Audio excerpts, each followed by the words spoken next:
ፕሮጀክት ቆሟል ሜጋ ፕሮጀክት የለም ለተባለው እውነት ነው ፕሮጀክት የለም ግን ከአፍሪካ አንደኛው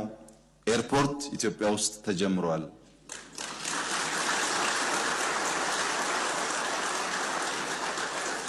እንደዚህ ያለ ፕሮጀክት ኢትዮጵያ አስባም ሰርታም አታቅም እውነት ነው ፕሮጀክት ቀንሷል ግን የማዳበሪያ ፋብሪካ ኢትዮጵያ ውስጥ ተጀምሯል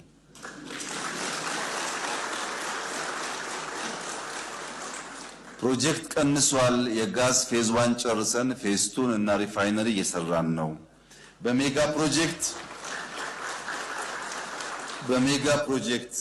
በፕሮጀክት ክትትል